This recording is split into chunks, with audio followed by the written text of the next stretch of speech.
Cement దగ్గర నుంచి ర్యాంకో cement, Paritala quarry, Ibrahimpatnam ఖిలా cooling కెనాల్లో Siddhartha Naik అనేటువంటి బాలుడు చనిపోవటం, అలాగే ప్రత్యేకించి ఈ రోజున సిపిఐగా మేము పరిటాల క్వారీని సందర్శించడం జరుగుతున్నది. Donabanda quarry, Pavan granites and metals stores. ఈ క్వారీలో 3 కార్మికులు చనిపోవడం.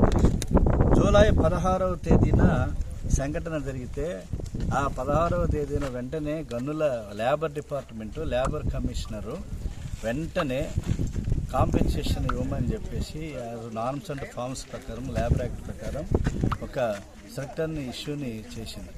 ఇవాళ ఎన్నో తారీఖు అండి? ఇవాళ జూలై 27వ తారీఖు. మరి జరిగిన సంగతి అయితే ₹1 కాంపెన్సేషన్ని ఈనాటి వరకు చెల్లించాలి. కనీసం ప్రజాప్రతినిధులు ఇటు నందిగామ కానీ, మేలవరం కానీ, గౌరవ పార్లమెంటు సభ్యులు కానీ, రాష్ట్ర ముఖ్యమంత్రి కానీ, నారా లోకేష్ గారు కానీ, లేదు డిప్యూటీ సీఎం పవన్ కళ్యాణ్ గారు కానీ ఫోన్ చేస్తే చాలన్నాయన. అలాగే గౌరవ ప్రతిపక్ష నాయకుడు మాజీ ముఖ్యమంత్రి వైఎస్ జగన్మోహన్ రెడ్డి కానీ ఎవరైనా కనీసం స్పందించారా వీటి మీద అని చెప్పేసి అడుగుతున్నారు. ఎందుకని? ఎలక్షన్లు అయిపోయినాయి కదా, ఇప్పుడు ప్రజల వాళ్ళతో పని లేదు వీళ్ళకి. అదే ఎన్నికలకు ముందైతే గద్దల్లాగా వాలిపోయేవాళ్ళు, ఎన్నికల ముందైతే. ఎన్నికలు లేవు కాబట్టి ఎమ్మెల్యేల పట్ల, ఎంపీకి పట్ల.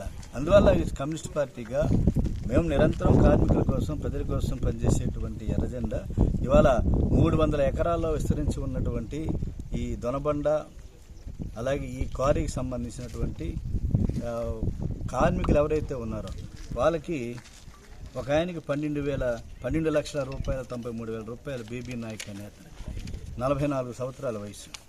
రెండవది బత్తుల దుర్గారావు, 35 సంవత్సరాలు, 14,77,950 రూపాయలు. మూడో ఆయన బాగెల్ల, ఈయన వయసు 19 సంవత్సరాలు, 16,89,150 రూపాయలు కాంపెన్సేషన్ ఇవ్వమని చెప్పేసి labour act as for norms and, కానీ ఇంతవరకు అమలు చేయలే.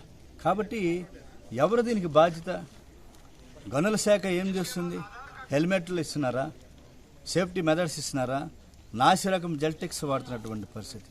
చాలా దారుణమైనటువంటి పరిస్థితి ఏమిటంటే, రక్షక పరికరాలు ఏవి కూడా కార్మికులకు ఇచ్చేటువంటి పరిస్థితి లేదు. కానీ దోచుకుంటున్నారు కార్మికులు. సేఫ్టీ మెథడ్స్ పాటించటల్లా గనుల శాఖ మామూలు మత్తులో నిద్రపోతున్నది. ఈ 300 ఎకరాలను ఒక పబ్బుగా భావిస్తుంది గనుల శాఖ. విందులు, వినోదాలు, డబ్బు, దశకం అన్నీ కూడా వాళ్ళకి ముట్టుతున్నాయి. పెద్ద మాఫియా రన్ అవుతుంది.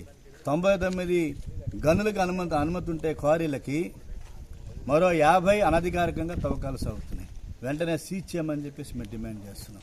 కృష్ణా జిల్లా, ఎన్టీఆర్ జిల్లా కలెక్టర్ చొరవ తీసుకుని ఐడెంటిఫై చేసి వాటిని బ్యాన్ చేయమని చెప్పేసి, సీజ్ చేయమని చెప్పేసి డిమాండ్ చేస్తున్నాం.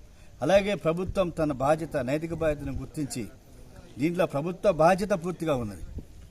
కట్టు బానిసల్లాగా కొండల్లో, ఎండల్లో పనిచేసేటువంటి కార్మికుల దీనావస్థను గుర్తించి ఖచ్చితంగా వాళ్ళకి 50 లక్షల రూపాయలు లేబర్ యాక్ట్తో కలుపుకొని, యాజమాన్యంతో కలుపుకొని 50 లక్షల రూపాయలు ప్రభుత్వం వెంటనే రాష్ట్ర ప్రభుత్వం నష్టపరిహారం ప్రకటించాలని చెప్పి అసెంబ్లీలో దీన్ని చర్చకు తీసుకురావాలని చెప్పి కూడా గౌరవ శాసనసభ్యుల్ని కోరుతూ, తక్షణమే గనుల శాఖ అధికారులు ఎవరైతే దీనికి బాధ్యులు ఉన్నారో వారిని కఠినంగా శిక్షించాలని చెప్పి రక్షక చర్యలు చేపట్టి కార్మికుల ప్రాణాలకి ఆక్షన్ వేయకుండా, వెలకట్టకుండా, మేక గొర్రెలలాగా వెలకట్టకుండా ప్రజల ప్రాణాలకి, కార్మిక ప్రాణాలకి విలువ ఇవ్వాలని, రక్షణ ఇవ్వాలని చెప్పి ఆ వైపుగా సిపిఐ భవిష్యత్తులో పెద్ద ఎత్తున ప్లాన్డ్గా ఆందోళన కార్యక్రమాన్ని చేపడుతుందని చెప్పేసి కూడా ఈ సందర్భంగా డిమాండ్ చేస్తున్నాం. సార్, గత 3 రోజుల క్రితం సిద్ధార్థ నాయక్ అనే బాబు అతను చనిపోయాడు. అతని కుటుంబానికి అన్యాయమే జరిగింది. ఖచ్చితంగా నిజమే అని చెప్పి అవన్నీ చెప్పి మాట్లాడారు. కానీ అది సిద్ధార్థ నాయక్ 2.5 సంవత్సరాల బాలుడు మన కూలింగ్ ఖిలా దగ్గర కూలింగ్ కెనాల్లో పడి మృతి చెందడం జరిగింది. అందువల్ల వారికి ఏదో స్థానిక ప్రజలు కాంపెన్సేషన్ మాట్లాడారు, కానీ అది అమలు జరగల. ఒక తండ్రి గారికి ఉద్యోగం ఇప్పిస్తామని చెప్పారు, కాంపెన్సేషన్ ఈనాటి వరకు ఇవ్వాల. కాబట్టి వారికి కూడా ప్రభుత్వం, VTPSల ప్రభుత్వ రంగ సంస్థ కాబట్టి ప్రభుత్వ రంగ సంస్థను దానికి బాధ్యులు ఎవరు? అక్కడ ఆ కూలింగ్ కెనాల్కి మెస్ లేదు.